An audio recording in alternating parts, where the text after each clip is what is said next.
Hi. In a previous video, we discussed the proposition that God is sexy. And this idea comes out of some actual statements that Ramakrishna has made, saying that sexual desire, kama, need not be eradicated, but rather increased even and turned toward God, showing that God is an appropriate object of erotic desire. So this begs the question, if God is sexy and an appropriate object of erotic desire, is there such a thing as sex with God? Well, in Tantra, there is exactly this concept. Although this idea of sex in Tantra gets very much misunderstood in the West, gets conflated or confused with all kinds of silliness like massage and things that have nothing to do with traditional Tantra at all.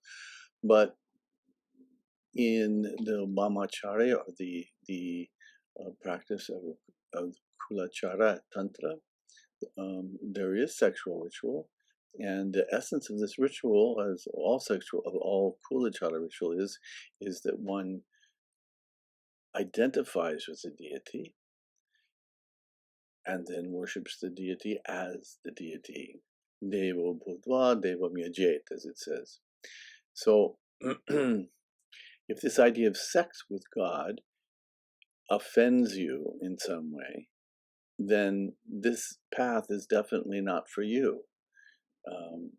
Yes, the idea is transgressive, and that in some ways is what is important about it, is that it takes an idea that ordinary people would find shocking and unacceptable, it says, but elevates it to a spiritual and says, yes, the divine is present even in the sexual act, or maybe especially in the sexual act. In any case, through proper ritual and training, one can learn to experience one's identity with the deity, and also to have sex with the deity as the deity.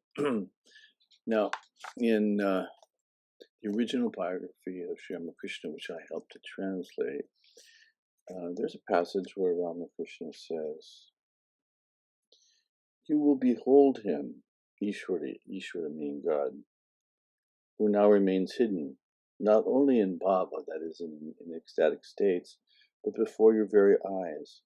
You will actually sport with Ishwara that you once thought was unknowable." Now, this translation, sport, is a translation of the Bengali expression bihar kora.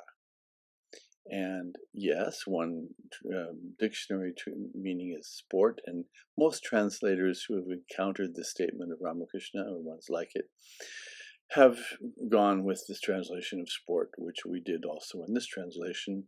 However, if you look in the Bengali English dictionary, you will find that bihakara has another meaning, a more specific meaning, and that is have sexual intercourse with. So it begs the question, was Ramakrishna saying you could have sexual intercourse with God?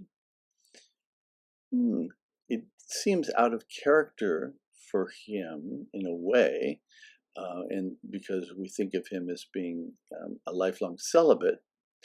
On the other hand, he used to speak of the deity in flagrantly erotic terms, like he wanted to embrace Krishna or Jagannath the way that a woman embraces her husband.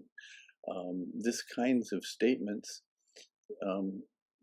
seem to, these highly erotic statements seem to indicate that within Ramakrishna's experience, that an incredible degree of intimacy was possible with the deity. And I think that's really the point here, that a deep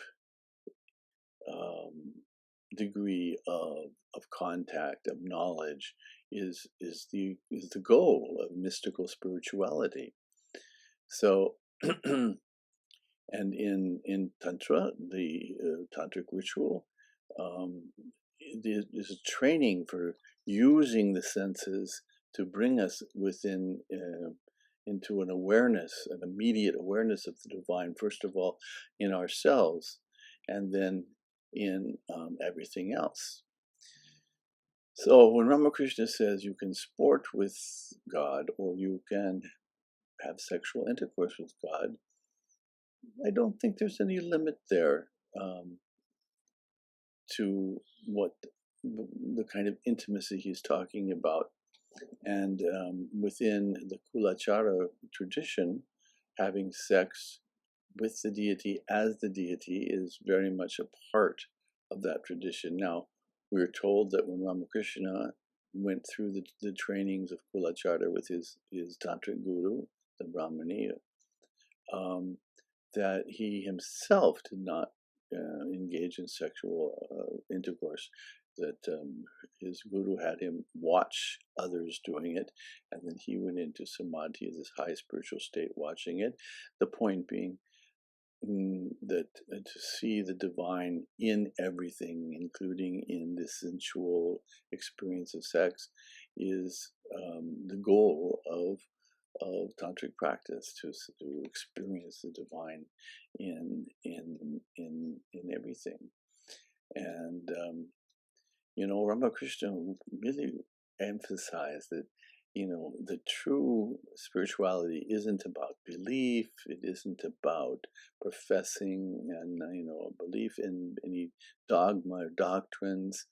It isn't about identifying as Christian or Hindu or any other kind of religion. It's about a direct and intimate experience of the divine, not just a feeling about God, but a direct experience. And that's something that is mentioned in mystical traditions of all religions, to my knowledge, but in the kind of common religious of the modern world, that mysticism is largely ignored or even condemned.